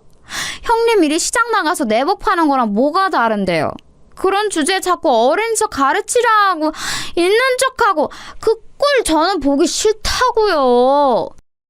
동서의 말은 다소 충격적이었습니다. 한껏 애교를 부리며 봐줄 수 있을 정도로 주사를 부리던 동서가 갑자기 저에게 세상 차가운 표정으로 저런 말을 내뱉으니 소름이 돋더군요. 대체 뭔가 있는 척 한다는 건지 사업을 하니 좋은 차가 필요해서 산 거고 제 성격 자체가 무뚝뚝해서 그런 거지 한 번도 예의 없게 말을 하거나 가르치려고 한 적은 없었거든요. 아니 이렇게 변명하는 것도 웃기네요. 애초에 동서는 색안경을 끼고서 저를 바라보니 모든 게 마음에 안 들고 언짢아 했던 것 같더라고요. 다른 건 다 그냥 넘어가겠는데 제 일에 대해 폄하하는 말은 도저히 못 넘어가겠더군요. 그래서 취해서 비틀거리는 동서의 팔을 잡고서 말했습니다. 지금 동서 취했으니까 실수는 어느 정도 넘어가 줄 수 있어. 그런데 내 일에 대해서 함부로 말하는 건 못 참아. 당장 사과해. 이건 가족 간의 위계 질서로 말하는 게 아니라 인간 대 인간으로 말하는 거야. 제 말이 끝나자마자 갑자기 동서는 큰 소리로 울기 시작했고 그 소리에 시부모님이 놀라서 방까지 뛰어들어오셨습니다. 동서는 제가 본인의 팔을 잡고 강하게 흔들었다며 폭력죄로 고소하겠다는 둥 별소리를 다 하더군요. 이게 말로만 듣던 피해자 코스프레인가 싶었어요. 시부모님은 제 이야기는 들어보지도 않으시고 취안에 붙잡고선 왜 그러냐며 그만하라고 꾸짖으셨습니다. 제가 뭐라고 하기도 전에 동서를 부축하고선 데려가셨죠. 정말이지 어이가 없었습니다. 그때 알았어요. 시부모님은 아무래도 저보다 동서를 더 오래 보셨고 동서를 더 아끼고 계신걸요. 이해해요. 더 오래 봤으니 마음이 쓰이고 정이 더 크겠죠. 그렇지만 제 말은 듣지도 않고 판단해서 동서 편을 든 건 너무 섭섭하더라고요. 30대 중반 가까이 된 나이에 이제 올 일이 없을 거란 생각했는데 어느새 저도 애처럼 눈물이 뚝뚝 흐르더군요. 샤워를 마치고 온 남편은 오는 제 모습을 보고선 무슨 일이냐며 놀라서 물었습니다. 그래서 무슨 일이 있었는지 여태껏 동서가 저에게 어떻게 대하고 어떤 말을 했는지 다 털어놓았습니다. 그러자 남편은 화가 잔뜩 나서 당장 동서에게 한 소리 하겠다고 찾아가려 했어요. 그건 고맙지만 지금 남편이 화를 내면 오히려 상황이 악화될 것 같아 말렸죠. 시부모님도 안 좋게 생각할 게 뻔했고요. 다음 날 아침이 되고 남편은 굳이 한 소리 해야겠다며 저를 이끌고서 동서를 찾아갔습니다. 그리고 어젯밤에 제게 한 이야기 다 들었다면서 사과하라고 말했어요. 그러자 동서는 아무것도 모른다는 눈으로 취해서 기억이 안 난다며 자기가 만약 그랬다면 많이 취해서 그런 거니 용서해달라고 하더군요. 남편도 어이가 없다는 듯 저를 쳐다보며 웃었고 저도 기가 차서 웃음이 절로 나왔습니다. 제게 한 폭언을 사과하는 게 아니라 본인이 취한 것에 대해 사과를 하더라니까요. 그 옆에 있던 서방님도 동서의 말을 거들면서 형이랑 형수가 좀 이해해달라. 이 사람이 원래 주정이 좀 심한 편이다 라고 말했습니다. 저는 동서의 눈을 똑바로 쳐다보고선 그런 술주정이면 언젠가 크게 사단이 날 것 같으니 어서 고치라고 말했어요. 주사라고 모든 게 용서되는 게 아니라고 덧붙이면서요. 애써 안으로 화를 사기는 동서의 표정을 보고선 저도 남편을 이끌고 그 자리를 벗어났죠. 그런데 제겐 차라리 잘된 일이었어요. 저는 그동안 제가 동서한테 잘못한 게 있어서 저를 싫어하나 싶었거든요. 그런데 그게 아니라 단순히 제가 눈꼴 시려서 싫어한 거였으니 오히려 잘됐다 싶었습니다. 제가 신경 쓸 가치가 없는 사람이란 걸 알았으니까요. 그렇게 몇 달이 지나고 친정엄마의 생일을 맞이해서 안마 의자를 선물로 드렸습니다. 요새 가장 좋은 모델로 해드렸더니 엄청 좋아하시더라고요. 그 모습을 보면서 이제 곧 시아버님도 생신이 다가오니 아버님 댁에도 안마 의자를 선물로 드리면 좋겠다는 생각이 들었습니다. 그래서 다음날 저녁 시댁에서 식사할 때 슬쩍 의사를 여쭤보았어요. 저의 친정어머니가 안마 의자를 굉장히 마음에 들어 하시는데 어머님과 아버님은 그런 거 필요 없으시냐고요. 그러자 딱히 필요 없다고 하시더라고요. 생각해보니 서방님이 안마 의자 판매 사업을 했었다는 게 생각나서 서방님 때문에 필요 없으시구나 깜빡했어요 라고 했습니다. 그러자 아버님이 한숨을 푹 내쉬시는데 어머님이 눈치를 주시더라고요. 뭔가 저희에게 말하지 않은 일이 있는 것 같았어요. 어쩐지 그날따라 표정이 너무 안 좋아서 무슨 일인가 싶어 여쭤보았습니다. 그러자 아버님이 한참을 망설이시다 결국 털어놓으셨죠. 이 나이 되니 바라는 거 없다. 무력도 없고 뭐 갖고 싶은 것도 없어. 그런데 지금 내 마음속에 가장 큰 걱정거리가 둘째네야. 둘째네가 식당을 차리고 싶다고 하더라고. 뭐 그간 모아둔 돈을 투자해서 지들끼리 알아서 차리겠다는데 난 그런 거 안 했으면 좋겠어. 느낌이 안 좋아. 둘째 성격에 장사가 잘 맞을 것 같지도 않고 새아가도 그냥 요즘 분위기에 휩쓸려 하고 싶다고 하는 것 같고 그냥 원래 하던 안마 의자 일이나 하지 갑자기 다 그만두고서 웬 장사바람에 든 건지. 듣자 하니 서방님이랑 동서가 한우 가게를 준비하고 있다는 겁니다. 그것도 꽤나 고급스러운 음식점으로요. 위에서 말한 것처럼 두 사람은 장사를 해본 적도 없어요. 게다가 동서는 여태껏 제대로 된 사회 경험이 전무한 백수와 마찬가지고요. 뭐 본인 말로는 블로거로 활동하고 있다고 하지만 수입이 들락날락해서 직업이라고 할 수는 없는 지경이라 하더라고요. 시댁이 결혼 자금을 대주면서 여유가 생긴 서방님이 그간 벌어둔 돈과 퇴직금, 가진 걸 전부 다 더해서 가게를 차릴 계획이었던 겁니다. 그러니 시부모님의 걱정이 이만저만이 아니셨던 거죠. 그 얘기를 듣는 저도 걱정이 될 정도였으니까요. 지금 뭐 터는 정했고 계약만 하는 상황이라고 하던데 시부모님은 내심 저희가 말려주길 바라는 것 같았어요. 당신들 말은 안 들으니 저희라도 나서길 바라는 마음이셨겠죠. 그렇지만 본인들이 본인들 돈으로 하겠다는데 남편과 제가 뭐라고 할 수 있나요? 어쩔 수 없이 남편이 그날 서방님한테 따로 전화해서 상황을 전달받고 조금 더 꼼꼼히 생각해본 후에 가게를 차리는 건 어떠냐고 말했는데 이미 동서가 모든 계획은 세운 터라 미룰 수가 없다고 하는 겁니다. 아무래도 동서한테 아예 콱 붙잡혀 사는 것 같았어요. 결국 동서를 설득해야 하는 건데 그럴 수 있는 사람이 가족 중에 아무도 없었습니다. 동서의 고집은 못 이긴다는 걸 아니까요. 이런저런 걱정으로 정신없는 일주일이 흐르고 남편이 오랜만에 회식으로 술에 취해 집에 돌아온 날이었어요. 평소 마시지도 않는 술을 잔뜩 마시고 침대에 뻗어버렸죠. 뭐 이런 날도 있겠거니 하면서 남편의 옷을 정리하는데 남편 핸드폰으로 전화가 한 통 왔습니다. 서방님이었어요. 늦은 밤에 전화한 걸 보면 뭔가 급한 일이 있나 싶어서 제가 대신 받았어요. 제 목소리에 당황하기에 무슨 일 있냐고 물었습니다. 그러자 서방님은 잠시 망설이다가 이렇게 말했죠. 형수님, 저 아시죠? 돈 떼어먹거나 뒤통수 치는 그런 사람 아니란 거. 저 여태껏 정직하게 살아왔고 다른 사람한테 폐 한 번 안 끼치고 살아왔어요. 결백해요. 그러니까 그런 저 한 번만 믿고 부탁 하나만 들어주실 수 있나요? 아, 이런 말 정말 하고 싶지 않았는데 이번에 가게 차리려고 모아둔 자금을 집사람이 사기 맞았어요. 당장 내일 계약금을 내야 하는데 자금이 부족해요. 부모님한텐 연치 없어서 말도 못하겠고 도움 구할 곳이 형밖에 없어서 전화한 거예요. 가게 잘 꾸려서 꼭 배로 갚을게요, 형수님. 한 번만 도와주실 수 없을까요? 그 돈을 다 사기 맞았다니 가지가지 하는구나 싶었습니다. 동서의 친척이 사기를 친 거였고 동서는 전혀 모르는 일이었다고 하더군요. 불가항력적으로 당한 일이라 어쩔 수 없었다고 하는데 한숨이 절로 나오더라고요. 만약 평소에 저 같았다면 당장 가게고 뭐고 때려치라고 했을 거예요. 그게 상식적으로도 맞고요. 사기당할 정도의 사람이면 장사하면서도 분명 돈이 새어나가는 걸 막을 능력이 없을 테고 서로를 향한 믿음에 금이 간 상태니까 원만하게 이끌어갈 수도 없을 거고요. 그런데 저는 차마 서방님에게 쉽게 대답할 수가 없었습니다. 서방님의 목소리가 너무나 처절하고 간절하게 들려서요. 평소에 점잖은 서방님과는 전혀 다른 모습에 놀라기도 했고 얼마나 다급하면 형수인 나에게 털어놓을까 싶어 안쓰럽기도 하고요. 그래서 저는 오늘 밤까지 생각해 보겠다고 하고선 전화를 끊었습니다. 그날 밤 참 많은 생각을 했어요. 생각은 꼬리를 물고 또 물어서 제 어릴 적 생각까지 거슬러 올라가게 하더군요. 만약 우리 집이 사기를 당하지 않았다면 어땠을까? 아니, 사기를 당한 채 위태로운 우리 가족에게 누군가가 손 내밀었다면, 그 사람이 기적처럼 그 빚을 갚아주었다면 우리 가족은 어떻게 됐을까란 생각이 들었습니다. 만약 그랬다면 저도 언니와 행복한 자매로 컸을 테고 사이좋던 부모님도 할머니, 할아버지가 될 때까지 서로를 위하며 함께 하셨겠죠. 돈이란 건 가장 좋다가도 가장 무서운 존재가 맞는 것 같아요. 사랑하는 가족마저도 헤어지게 만들고 간절함으로 무릎 꿇게 만들고 우리가 모르는 모습을 보이게 만드니까요. 찢어진 우리 가족을 떠올려 보니 서방님의 부탁을 거절할 수가 없었습니다.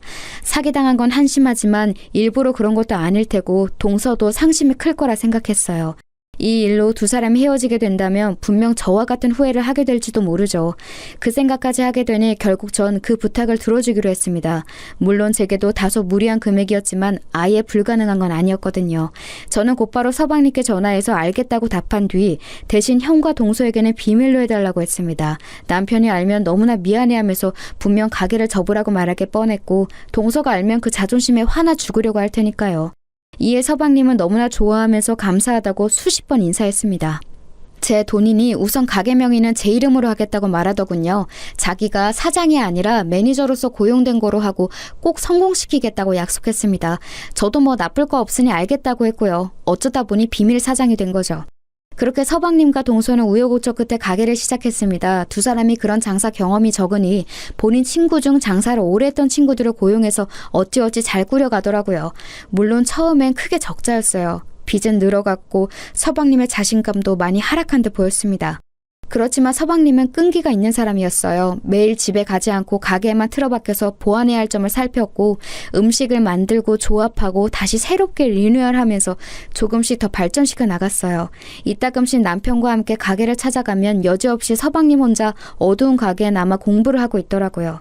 남편은 서방님이 너무 고생한다며 갈 때마다 용돈을 쥐어주곤 했는데 그럴 때만 서방님은 제 눈치를 많이 보았어요. 그 모습이 왜 그렇게 친동생처럼 안쓰럽고 마음이 쓰였는지 가게가 적자인 거 뻔히 아는데 서방님은 매주 5만 원, 10만 원, 15만 원씩 꼬박꼬박 제 통장에 입금하며 고맙다는 말을 전했습니다. 이러지 않아도 된다고 나중에 여유 생기면 달라고도 말했는데 도통 제 말을 듣지 않더라고요. 어차피 이 가게의 실질적 주인은 저고 이 돈도 제 돈이니 이렇게라도 전하는 게 본인 마음이 편하다고 하면서요. 남편에게는 비밀인지라 티는 못 냈지만 그런 서방님이 참 대견했어요. 어떻게든 잘 살아가려고 애쓰는 모습을 보니 언젠간 성공하겠다 싶어서 돈을 빌려준 것에 대해 마음이 조급하지 않더라고요. 시간은 다소 걸리겠지만 나중에라도 다 갚긴 하겠다 싶어서요. 은혜를 잊고 살지만 않으며 그걸로 이자는 충분할 거라 생각했습니다. 서방님의 간절한 기도를 들어주신 건지 제 돈이 하루빨리 되돌아올 운명이었던 건지 가게가 점점 잘 풀리기 시작했어요. 입소문이 났는지 젊은 사람도 많이 찾기 시작했고 단골들이 꽤 생겨서 고정 수입도 생겼다고 하더라고요. 늘 어두컴컴한 낯빛으로 여린 미소만 짓던 서방님의 얼굴에도 점차 생기가 생겼습니다. 그 모습을 보면 남편도 정말 다행이라며 마음 놓여 했고요. 그런데 언제나 동서가 말썽이에요. 가게가 잘 안 될 때 동서는 출근도 잘 안 했다고 들었거든요. 그렇다고 별 일이 있는 것도 아니고 그냥 집에서 늘 누워 있었다는데 이해가 되시나요? 본인 말로는 어차피 손님 없어서 할 일도 없고 직원이 손님보다 더 많으면 민망하지 않냐. 인력 낭비해서 뭐하냐. 한 명이라도 쉬는 게 경제적 이익 아니냐고 말했대요. 가게가 텅 비어서 팔이 날리는 꼴을 본인 두 눈으로 직접 보고 있는 것도 너무나 괴롭다면서요. 그 이야기를 들으면서 정말 사람은 변하지 않는구나 싶었습니다. 그런데 가게가 잘 된 이후로 찾아가 보니 카운터에 떡하니 서서 사장 노릇을 하고 있더라고요.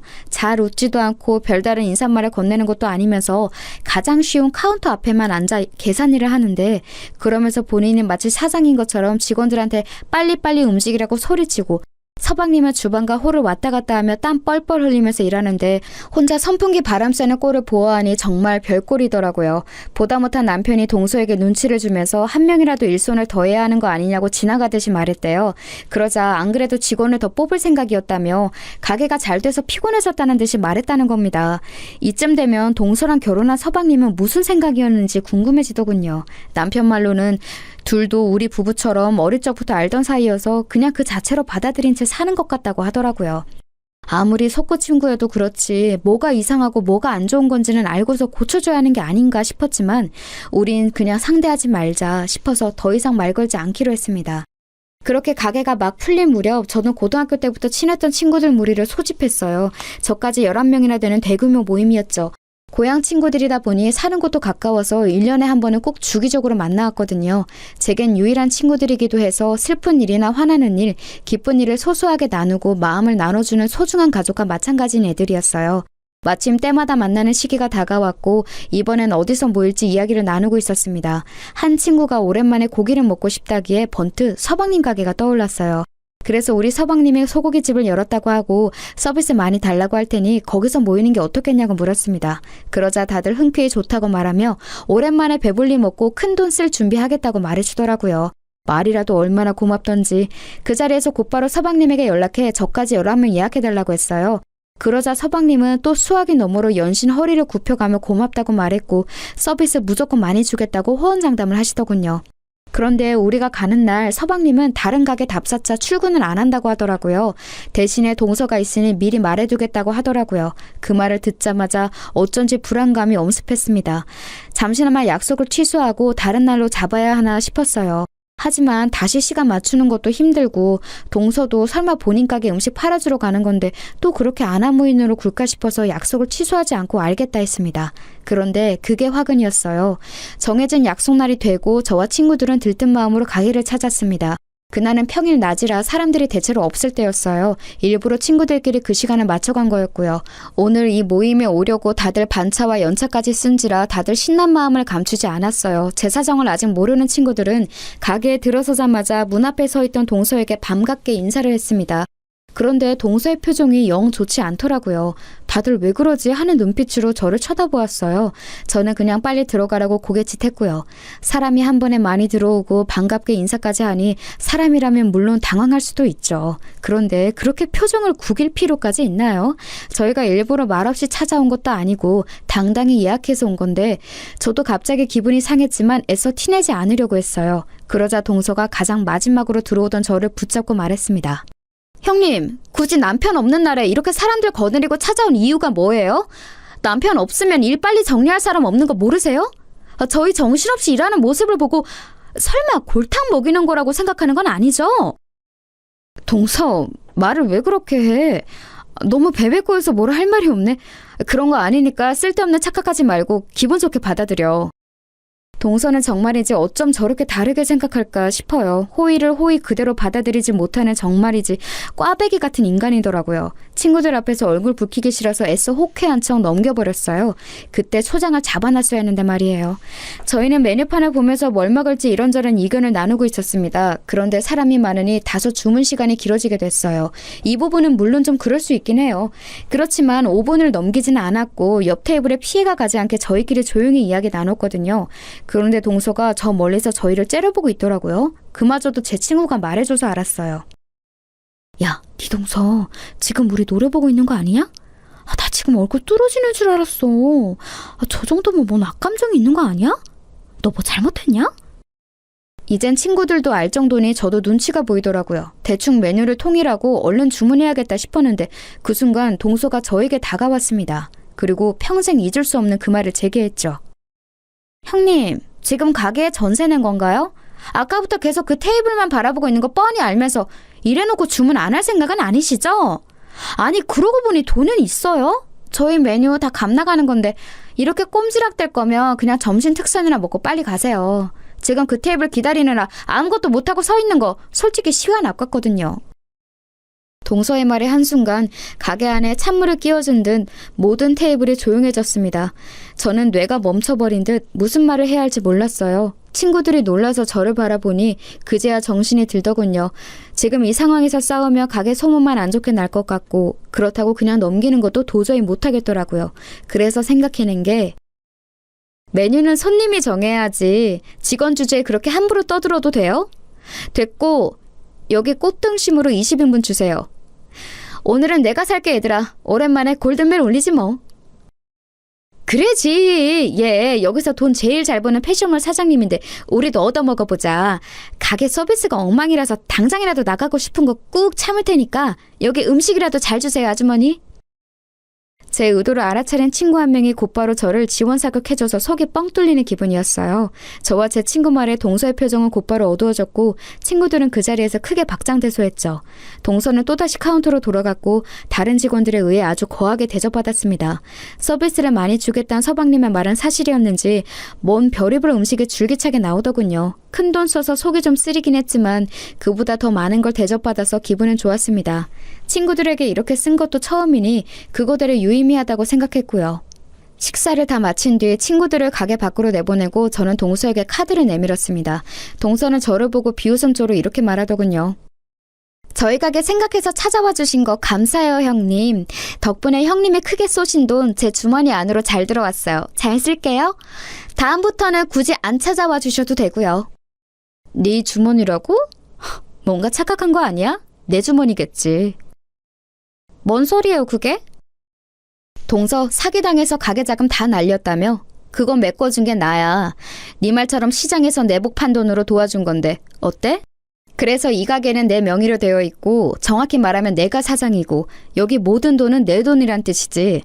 서방님과 내가 이미 다 정리한 일들이야. 그래서 말인데 내가 사장으로서 하는 가장 첫 번째 일을 지금 해보려고. 너 여기서 해고야. 내 가게에서 나가. 지금 네가 여기서 나가지 않으면 난 당장 내일부터 서방님과 너 여기 모든 직원들 다 해고할 거야. 그래도 못하겠다면 네가 사기당해서 자금 다 날린 거 시부모님한테 말하거나 셋 중에 선택해. 지금 여기서 당장. 죄송해요 형님. 제가 오늘 너무 예민했어요. 요즘 가게 일로 너무 바빠서 좀 무리하게 군 것 같아요. 한 번만 용서해 주시면 안 돼요? 제가 원래 좀 제멋대로인 거 아시잖아요. 사실은 형님 오늘 찾아온 게 저한테 생색내려고 그러는 것 같아서 좀 기분이 안 좋았거든요. 아니, 제가 오해했던 거죠. 그래도 저 가게에서 진짜 열심히 일해왔어요. 남편한테 미안해서라도 그 도박빚 다 갚으려고 지금까지. 순간 동서의 입에서 도박빚이라는 말이 나왔어요. 저는 그게 무슨 말인지 곧바로 추궁했습니다. 끝까지 말 안 하려고 하기에 당장 말 안 하면 저번에 사기당한 거 직접 신고해 줄 겸 같이 경찰서로 가자고 했습니다. 그러자 저를 데리고 주방 뒤편으로 데려가더니 그곳에서 무릎을 꿇고 제발 못 들은 거로 해달라고 애원하기 시작했어요. 제가 계속해서 캐묻자 손을 벌벌 떨면서 그 자리에서 이실직고를 하더군요. 알고 보니 동서는 친척에게 사기를 당한 게 아니라 도박에 손을 대 돈을 잃은 거였습니다. 무려 가게 자본 전부를요. 대체 무슨 생각으로 서방님이 평생을 모은 그 돈으로 도박을 한 거냐고 물으니 자기는 잃을 줄 몰랐다고 하대요. 몇 배로 불려오면 장사가 잘 안 돼도 상관없을 테니까 조금이라도 더 여유롭게 하고 싶어서 손을 댄 거래요. 도박에 빠진 다른 친구가 돈을 따는 모습을 보고 별로 어려운 일도 아닌 것 같았다면서요. 그런데 처음에 돈을 잃고 나서 그 돈을 메꾸려고 남의 돈을 일부러 넣었고 그마저도 1차 다시 원상복구하려 돈을 넣고 잃고 다시 넣고 잃고 그 과정을 반복하다가 일주일 만에 억소리 나게 잃은 겁니다. 그래놓고 뻔뻔하게도 친척에게 사기를 당한 거라고 말하더군요. 기가 차서 웃음이 나왔습니다. 무슨 말을 해야 할지 몰라 어이없이 그냥 쳐다만 보는데 그걸 긍정적인 신호로 생각했는지 갑자기 일어나서 이렇게 말하더군요. 형님, 저 주사 심한 거 아시잖아요. 그날 취한 채로 손대서 그런 거예요. 만약 맨정신이었으면 아마 이런 일 절대 없었을 거라고요. 취한 제 잘못이지. 잘 되려고 한 게 잘못인 건 아니잖아요. 제가 이렇게 솔직히 다 털어놓았으니 한 번만 봐주세요. 우리 부부 도와주신 거 다 잘 되기를 바라고 해준 거잖아요. 이제 와서 형님이 남편한테 사실을 말하면 우리 곧바로 이혼하고 가정 다 무너지는 거예요. 그걸 바라는 건 아니잖아요. 그쵸?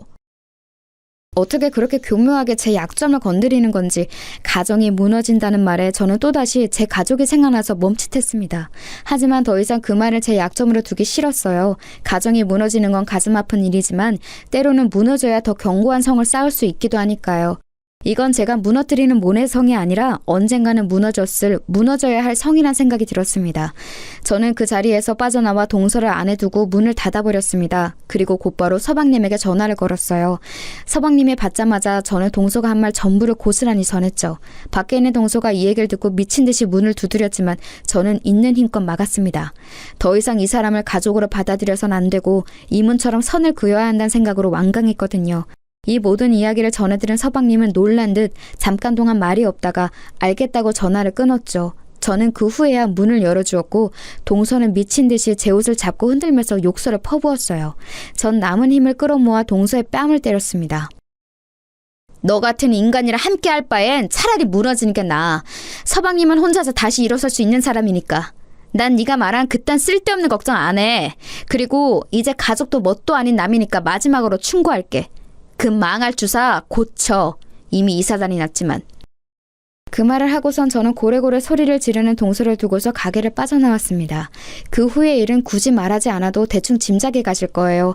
동서가 도박에 손댔고 그로 인해 모든 돈을 잃은 걸 시댁 식구가 모두가 알게 됐어요. 서방님이 모두가 모인 자리에서 이 사실을 밝혔고 동서와 이혼하겠다고 선언했거든요. 잃은 돈을 법적으로 돌려받으라는 시아버님의 말씀에 서방님은 자신이 배우자를 잘못 선택한 죗값이라고 생각하며 살겠다 했습니다. 결국 서방님은 그렇게 이혼을 하게 됐죠. 옛 동서는 끝까지 이혼 못한다고 버텼다는데 동서의 잘못으로 헤어진 거니 버린다고 될 일이 처음부터 아니었죠. 애초에 가져온 게 없으니 한 푼도 못 받고 뭐 하나 건지지도 못하고 몸만 쫓겨났다네요. 저도 그 후로 한 번도 동서를 못 봤어요. 서방님에겐 몇 번이나 연락이 오고 매일 집 앞으로 찾아왔다는데 그걸 모두 완강히 외면한 서방님이 대단하다고 생각했어요. 아마 자신을 속인 것과 지금까지 한 행동에 대해서 큰 충격을 받았으니 심적으로 많이 힘들었겠지만 늘 그랬듯 꿋꿋하게 이겨낼 거라 믿어요. 그럴 수 있게 남편이 옆에서 아주 잘 돕고 있습니다. 퇴근 후에 가게를 찾아가 서방님 일을 돕고 있거든요. 우애 좋은 형제로 소문날 정도니 말 다 했죠. 가게는 여전히 서방님이 운영하고 있어요. 장사가 잘 되고 있어서 아무래도 사장님은 서방님이 하는 게 맞을 것 같더라고요. 지금도 여전히 매주 제게 돈을 보내오는데 금액이 점점 커지는 걸 보니 서방님이 멋지게 자립할 날도 얼마 안 남은 거겠죠. 부디 행복해지면 좋겠어요. 착한 사람은 복을 얻어야 하는 게 이 세상에서 가장 당연한 이치잖아요. 제가 아는 사람 중에 가장 정직하고 바른 청년이니까 바라는 대로 이루어졌으면 좋겠다고 오늘도 조용히 기도해 봅니다. 이 어이없고도 웃음이 나오는 사연을 따뜻하고 다정하게 들어주셔서 감사합니다. 좋은 하루 보내시길 바랄게요.